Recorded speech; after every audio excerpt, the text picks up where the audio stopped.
Hello and welcome to Firearm Freedom. This is going to be another upgrades video.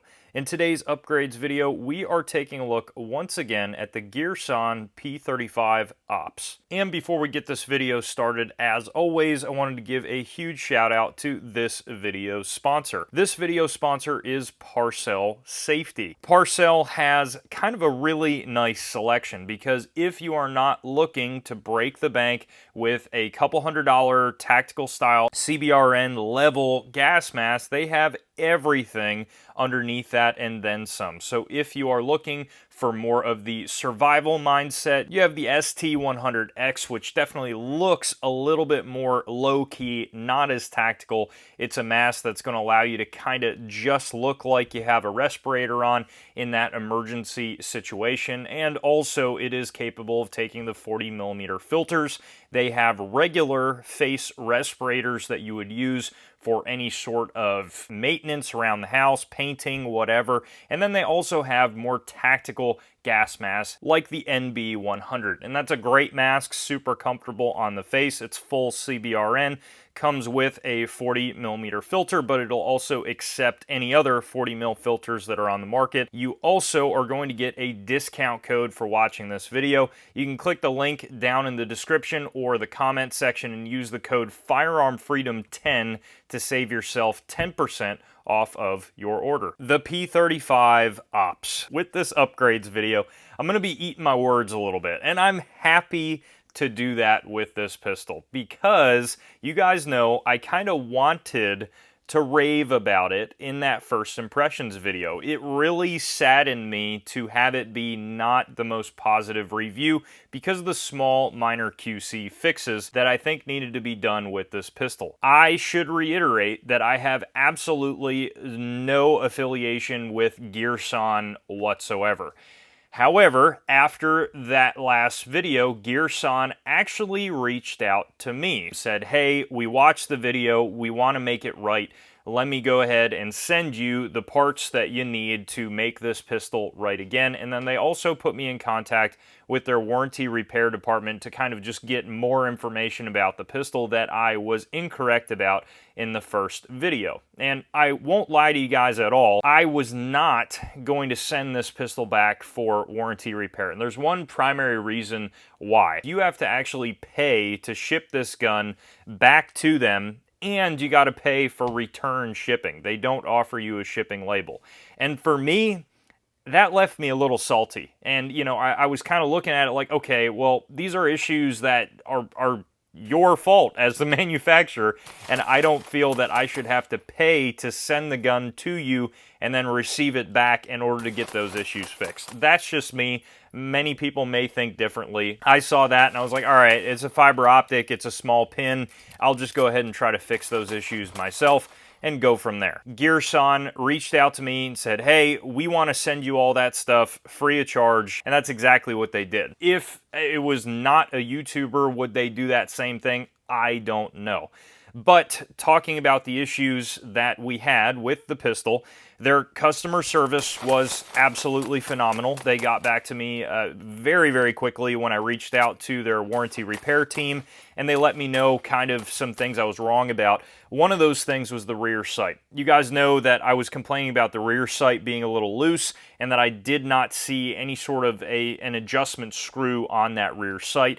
They did let me know that actually between those two tiny little holes there, right on opposite sides of the elevation screw, are actually tightening screws for the rear sight. Eating my words there, I said, hey, not sure if there's a way to tighten this rear sight. There is. And sure enough, I got a very small Allen wrench, and I decided to pop it in there, was able to tighten it up, and now it is super tight. No problems there, no walking accuracy at the range. It did great. The other issue, the fiber optic front sight just popped right out the first magazine, the last range day. I got new fiber optic rods from them. These can be found anywhere, so this isn't a big deal. Popped it in and just made sure to melt it with just a little bit more authority, but to be honest with you, these fiber optic sights pop out like all the time, so I'm expecting this to pop out again.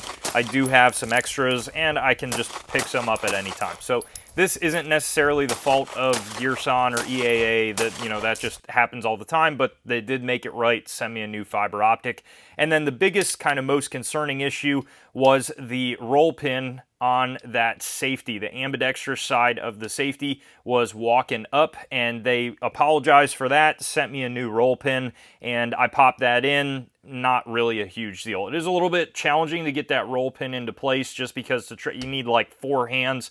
The safety is able to rotate 360 degrees once you take that old roll pin out. So to hammer in a new one, again, it gets a little bit challenging when that thing's kind of wanting to flip around on you. But with the new roll pin they sent, absolutely no problems now, working just fine. How is the pistol performing? You guys will notice in this update video, I also have new fancy wood grips on this high power clone, and it just looks awesome. I love those wood grips. As far as how I like them comparatively to the nice skinny G10 grips that Girsan puts them on them from the factory, these are definitely better grips for shooting. They're thinner, easier to get a good placement of your hand on the pistol, and they just have better texture overall. I hate the medallion there, but other than that, they're excellent. And these wood grips are fatter, they have less texturing on them. For shootability, they're not better, they're actually a little bit worse, but for look and just the vibes as a whole, it is excellent. So I was able to just kind of get over the slightly fatter grips, and it's not terrible. It just takes a minute to get used to it. And these are just traditional high-power walnut grips, which of course fit the Girsan without issue. I did want to throw on my Surefire X300 for this video, but with the X300 UAs, there was just no attachment that was able to fit on this Picatinny rail section. So unfortunately, I was not able to throw on a light for the range footage that you guys were seeing. The Surefire was so close to fitting, it just did not want to actually lock into that rail, and that was the only light that we had with us that day. So unfortunately, we'll have to figure out a better light situation for this pistol in the future. How is the gun actually shooting without gloves at the range? It was a little bit of a warmer range day, and of course nothing was falling apart on the pistol, which was excellent. The trigger is a high power trigger, but it is definitely not bad, and without gloves, it's pretty excellent. You're gonna find yourself kind of trying not to slap that trigger just because it's so difficult to actually feel the wall or feel the reset, that almost every single time you're coming off of it slightly and coming back on. And that's just unfortunately the name of the game when it comes to high powers and learning how to shoot them effectively. Accuracy was phenomenal with the pistol now that the rear sight wasn't walking, and the speed of this gun is wicked. I mean, it is just awesome how quickly you're transitioning between targets is phenomenal. And although that trigger is not the best in the world, it can go very fast. And as far as just how the pistol feels in the hand and how it presents is excellent, and I have absolutely no complaints there. The gun was 100% reliable at the range. I did not have a single malfunction of any type, and that did continue with the second range day. Had absolutely no issues. I think this pistol is unfortunately going to be a gun that you're going to have to shoot without gloves. So in the winter months, that's just something to think about. But without gloves, I was experiencing no problems with that slide release. I wasn't experiencing the glove kind of rubbing on the bottom of that, even if I held my hand very low. There are definitely some things that I think as a company they could work on. I understand that there's a lot of issues out there with people sending guns back. There's not something wrong with them or whatever.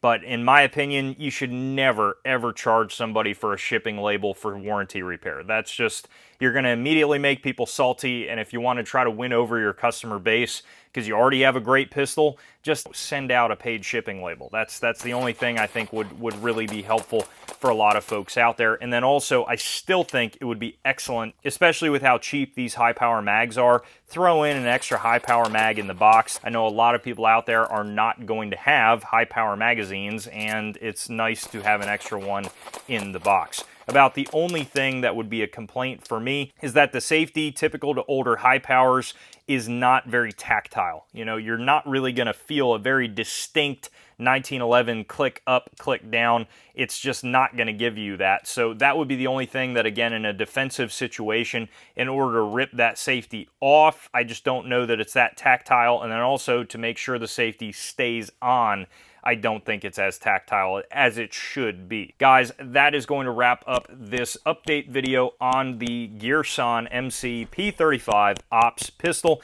If you have any other questions about this pistol or anything else on the channel, please throw them down below in the comment section, and I absolutely will get back to you.